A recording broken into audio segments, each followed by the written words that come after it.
ગુજરાતભરના તાજા અને સચોટ સમાચાર મેળવવા માટે અમારી રાષ્ટ્રીય સમાચાર ચેનલને સબસ્ક્રાઇબ કરો અને બેલ આઇકન પર ક્લિક કરો।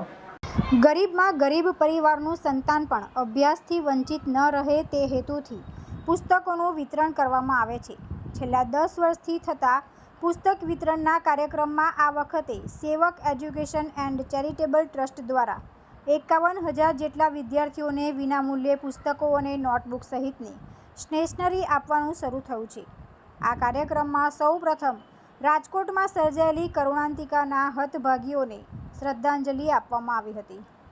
ટ્રસ્ટના ફાઉન્ડર વિજય ગેલાણીએ કહ્યું કે 10 વર્ષ અગાઉ 40 વિદ્યાર્થીઓથી આ કાર્યક્રમની શરૂઆત કરવામાં આવી હતી, ત્યારે આજે ટ્રસ્ટમાં મોટી સંખ્યામાં લોકો જોડાયા છે।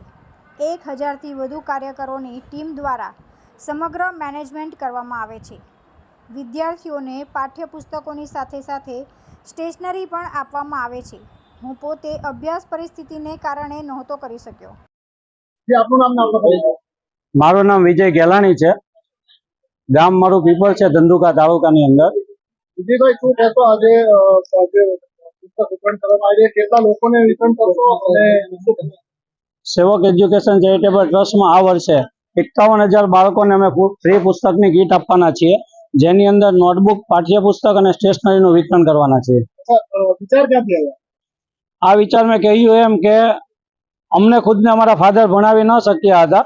અમારા ફાધર તો અભણ જ હતા, જેને ભણી નથી શક્યા, જે અમને પણ નાતા ભણાવી શકે। એટલે અમને એવું થયું કે ઘણા પરિવારને જો તકલીફ પડતી હોય તો આપણે કોઈ એવું આયોજન કરીએ કે જેના કારણે એ લોકોને મદદરૂપ થઈ શકાય। કેટલા વર્ષોથી? 2013 થી શરૂઆત કરી હતી, આજે 2024 એટલે કે 11 વર્ષથી આનું વિતરણ થઈ રહ્યું છે। આમાં કોઈ રજીસ્ટ્રેશન કરાવવું પડે? રજીસ્ટ્રેશન વન ટાઈમ આનું રજીસ્ટ્રેશન હોય છે। સંસ્થા હંમેશા ડોનેશન ઉપર ચાલતી હોય છે, એટલા માટે વન ટાઈમ વાલીઓ પાસે અમે એક રજીસ્ટ્રેશન કરાવીએ છીએ। એ રજીસ્ટ્રેશનની અંદર વાલી એક જ વાર એટલે કે વન ટાઈમ જુનિયર કેજીમાં બાળક હોય ત્યારે 3500 રૂપિયાનું આ વર્ષનું અમારું ડોનેશન છે।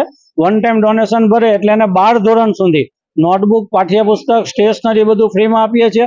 સાથે સાથે જો કોઈ વાલી અમારી સંસ્થા સાથે જોડાણેલા છે અને એવો બનાવ કદાચ કુદરતી આફતમાં એના વાલીને કાંઈ થઈ જાય છે, કોઈ મૃત્યુ પામે છે, તો એના બાળકને સ્કૂલની ફી પણ અમે ભરીએ છીએ।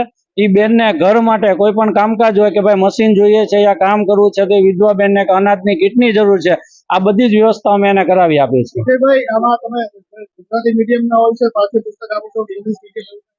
અમારે ત્યાં 2 પ્રકારના ફોર્મ ભરાય છે। ગુજરાતી મીડિયમ છે, એમાં નોટબુક, પાઠ્યપુસ્તક અને સ્ટેશનરી આપીએ છીએ, અને ઇંગ્લિશ મીડિયમની અંદર અમે પાઠ્યપુસ્તકની જગ્યાએ સ્કૂલ બેગ આપીએ છીએ, કારણ કે સ્કૂલ હોય જેના પાઠ્યપુસ્તક અલગ અલગ હોય છે એટલા માટે।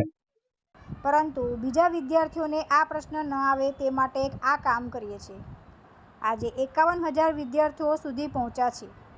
સુરત સહિત વડોદરા અને અમદાવાદમાં પણ કામ થઈ રહ્યું છે, ત્યારે આગામી સમયમાં સૌરાષ્ટ્ર અને સમગ્ર ગુજરાતમાં આ સેવાકીય પ્રવૃત્તિ પ્રસરાવવાની નેમ છે। તુલસી શર્મા સાથે રાષ્ટ્રીય સમાચાર, સુરત।